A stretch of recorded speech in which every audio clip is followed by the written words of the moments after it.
This is my Spotlight series, episode 3. Okay, the topic actually was brought up by some of our fellow agents and even consumers out there. There's always this question on your mind, okay, freehold versus leasehold condos in Singapore, which is actually better, right? So without further delay, I actually pull up lots of data to share with you all today, right? Okay, just a bit of a background. Okay, I founded this PropertyNet.SG portal since 2013. From day one up to today, my focus is actually on unbiased property facts and figures. Okay, so I do not sell any projects, products, or developments during my presentation. I will only show you facts and figures so that you all as consumers, as agents, with the figures, the numbers, you all will make your own judgment and do your own due diligence, okay, in your purchase. Okay, all my views and reviews has been actually used on like Channel 8, Money Week, okay, New Paper, okay, even a Property Guru, on and off. They will also ask me for my views. Okay, I'm also a real estate leader, okay, leading a team in ERA. Okay, as per our presentation, we do have this disclaimer here. Okay, all our data points are all collated as of today. All right. So in the future, if you use it 1 year, 2 years down the road, it might not be accurate. So this is a disclaimer just to show you all upfront. Okay. Okay. So what does a property with freehold and leasehold tenure means? Okay. So when we look at, or when we talk about freehold property, okay, basically it is a property that we can use it, we can hold it forever, we own it forever once you buy it, unless the government have some plans to actually recover that land for their usage, okay, public usage. Else most of the time, freehold property is for you to hold forever. Okay. For leasehold properties, okay, it is actually leased for a period of, let's say, 99 to 999 years. Okay, so this is actually leasehold property. So this is the actually two main differences now, freehold and leasehold. Okay, and approximately in Singapore, 80% of the land are all leasehold. Okay, so to speak, there are very limited supply of freehold land in Singapore. Okay, typical districts 9, 10, 11, and 15 are the main freehold condos, and where the main bulk of foreigners are actually in, because they only believe in getting freehold. So these districts are mainly owned by foreigners. Okay, so that said, freehold or leasehold, which is better? Okay, which is better?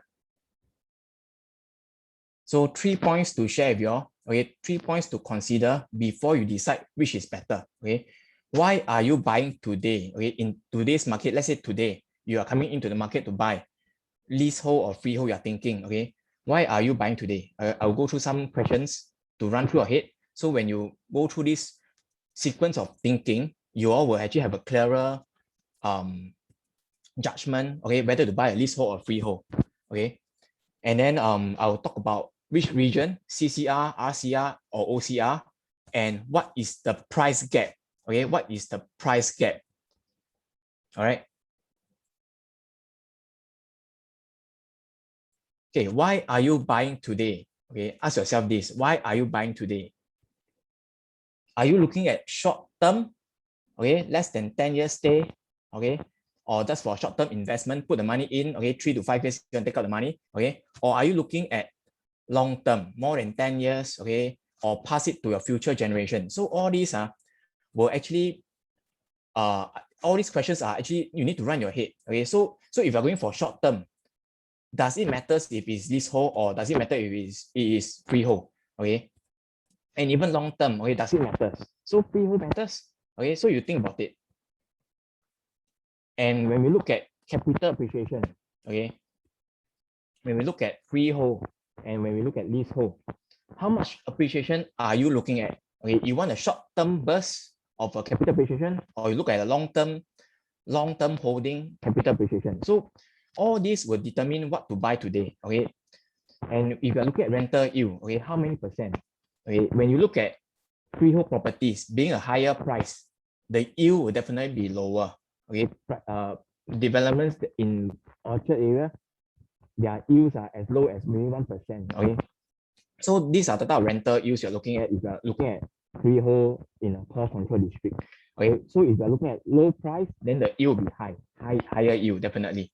Okay, or you're looking at legacy planning. Okay, leave the wealth for your future generation, but you don't want to pass them the money, you pass them properties. So being said, all these are the pointers that as a buyer today, you need to really think through. Okay, think through what are you going in for. Okay, so next I will move on to which region. Okay, which region. All right. So for the region, every region, when we look into it, right, there are actually different considerations. All right. Okay, in Singapore, there are a total of 28 districts. Okay, 28 districts. So which district is in CCR, RCR, or OCR? Okay, so before I go deep into the numbers, okay, let's look at what CCR, RCR, and OCR means. Okay, so for CCR, it is core central region. RCR is rest of central region, and OCR is outside central region. These three regions are the three main regions in Singapore. Okay, that the price point will actually fluctuate according to the regions. Okay, and being the core central region, okay, which is the district 9, 10, 11, and the downtown core, which comprises of the CBD area and also Sentosa. Okay, this is the core central region. Okay, so when we look at the map itself, okay, the map on the right of the screen, when you're looking at it, okay, you can see this map is actually from URA. Okay, so basically URA already denote it very clearly. Even the road that runs through and cut through which segment will determine whether is it a core central region, rest of central region, or outside of central region. So to make it easier to understand, actually I compile it in a way. On the left of the screen, you can see that the regions are in the districts. Okay, so the main districts 9, 10, 11 are fixed. Okay, it's confirmed it's a pure, clear core central region. Okay, for district 1, 2, 4, 6, 7, it is a bit of cross between a core central region and the rest of central region. Okay, so this part here, we got to really look into the road itself. All right, so all this you can check from URA. Okay, there's a very clear marking where is the cutoff point. Okay, so this is the rest of central region. Okay, rest of central region. Okay, we also have certain parts of the districts is shared between core central and the rest of central region. All right. And lastly, the outside of central region. Okay, also part of it, if you look at district 5, district 14, 15, 20, okay, you can see that there's a cross between these few districts. Okay, if you cross that portion, it will fall into the outside of central region. Okay. Okay, so that said, these three regions are basically we have a price range which is actually they will demarcate actually these three regions very clearly. So when you look at the price point, right, you will know that which region they are in. All right. Okay, this is the data point that I pull for end of 2020. Once they close off, okay, I pull out the price difference in the regions of these three regions: resale, non-landed, private.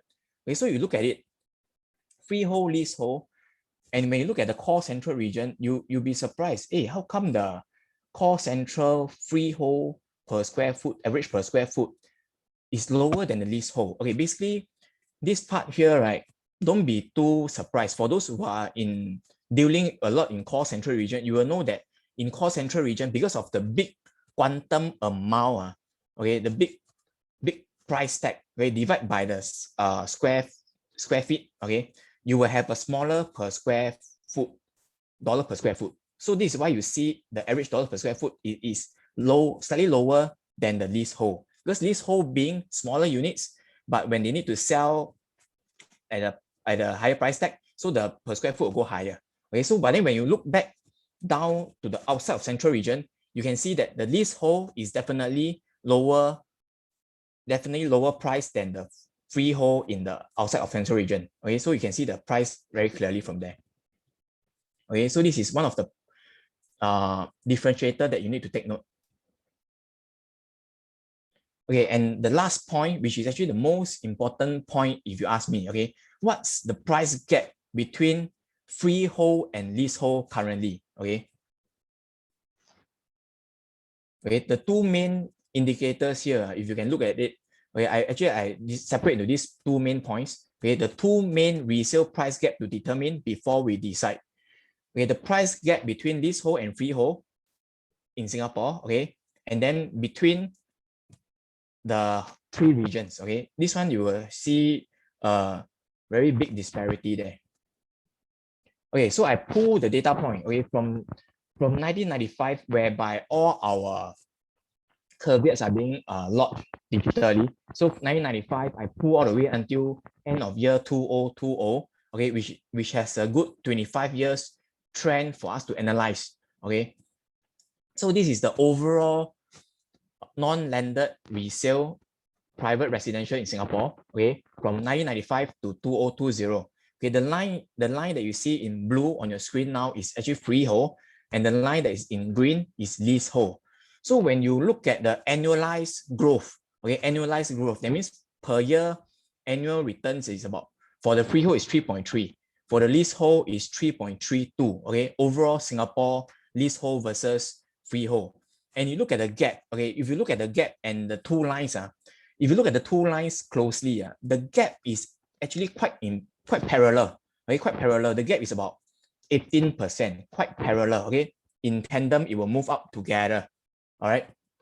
Okay, so now next thing is I want to zoom in into the regions, okay. When I zoom into regions, then you will see that there's a bit disparity there already.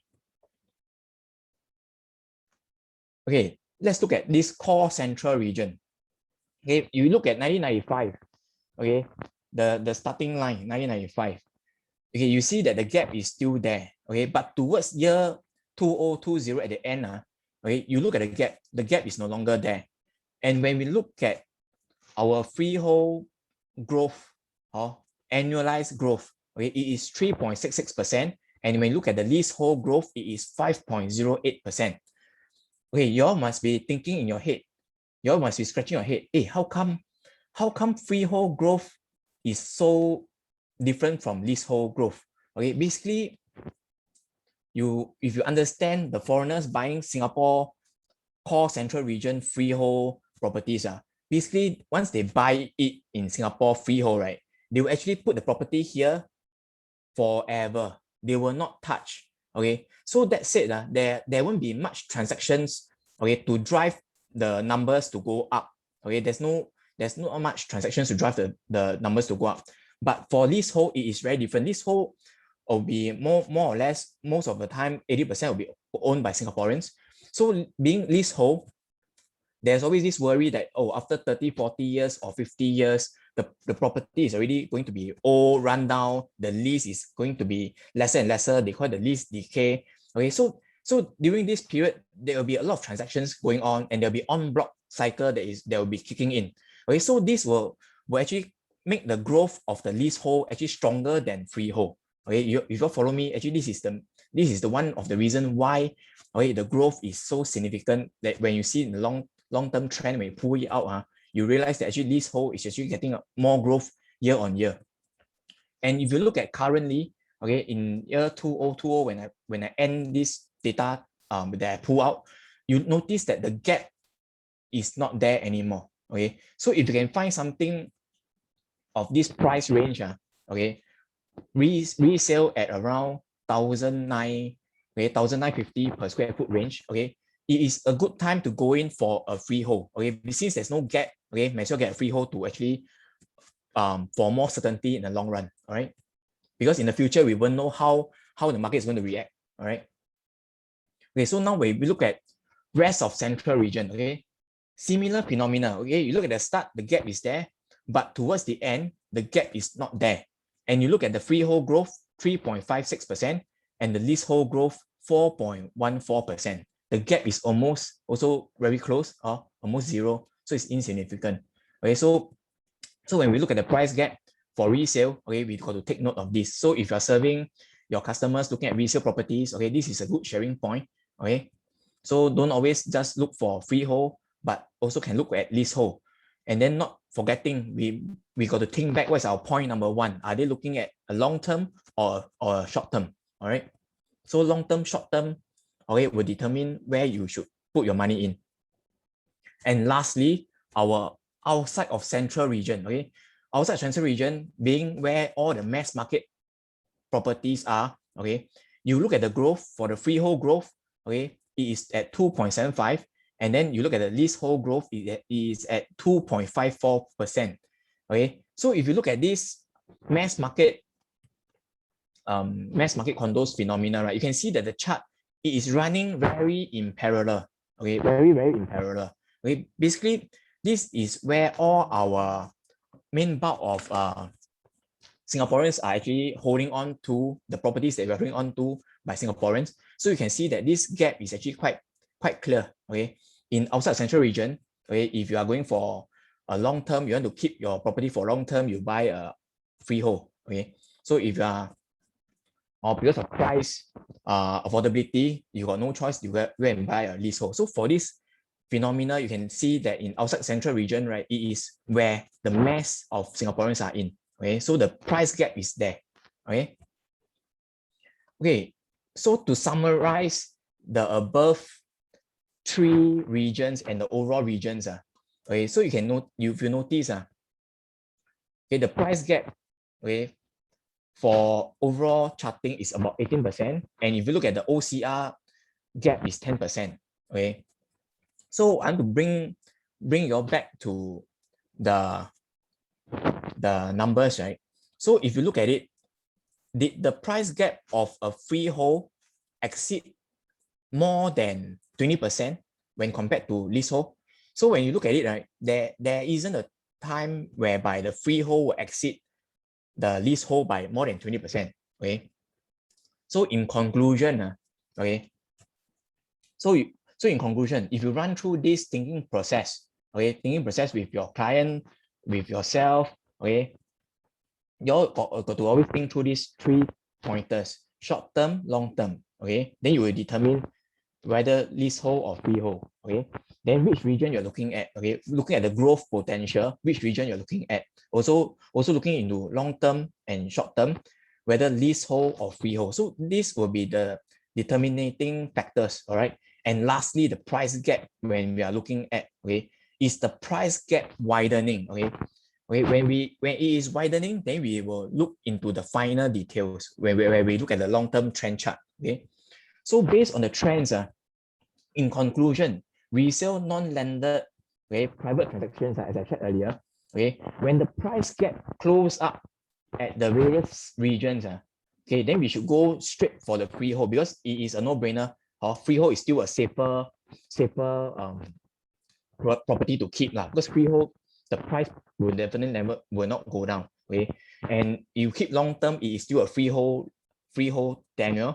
Okay, because for leasehold, if you hold it for very long, the lease decay will still kick in. So if the price gap is very close, as of now, RCR and CCR, okay, the price gap is very close, go for freehold. Okay, so that's one point to note.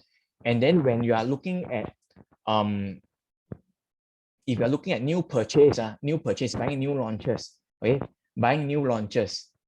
okay, we should use this price reference 20% as a price reference. Okay, so when you see a new launch, okay, coming at maybe 2004, 2005, then when you look at the price gap, is there a gap of 20% compared to resale? Okay, resale product. So if the resale is about 1,009, okay, 2,000, so the price gap is there about 20%. So you can still go and buy the new launch. It is still reasonable to get a new launch. Okay, so basically, I will always use this price gap to judge, okay, whether to buy a new, okay, or a resale. And when I'm buying a resale, whether to get a leasehold or freehold, so this is always a price gap to look into it. All right. So for my next sharing, okay, for my next sharing, I will actually go into whether to buy a new launch or a resale, okay, which one is more sensible, okay, in current market. So keep a lookout for my next sharing session, okay, it'll be new launch versus resale, okay. Okay, that will be my next sharing, where I will bring in the numbers for you to share with your clients or with consumers, okay, new launch numbers versus resale numbers, okay, whether is it still sensible to go for a new launch, okay. So before I leave, okay, do scan this this QR code, okay, this one is where you will go to my portal to read up on the blogs, okay, do scan. And then if you can, subscribe to my channel, okay. So all these videos, I'll load it up to the channel, whereby you all can still see the replay, okay. If you all miss some of the slides that you all need to capture on the charts, right, you all can actually capture the charts from the video itself, okay. And then lastly, do follow our Facebook page, okay. As and when we have a latest data release, we will load it into our Facebook page, okay. So I hope I do share clarity to you all in this short little 15-minute session, okay. In the future, if you have any questions, anything, you can just drop me an email, okay. Through my personal email, you can just drop me your messages. I will reply you all from there. All right. Thank you very much for attending this session.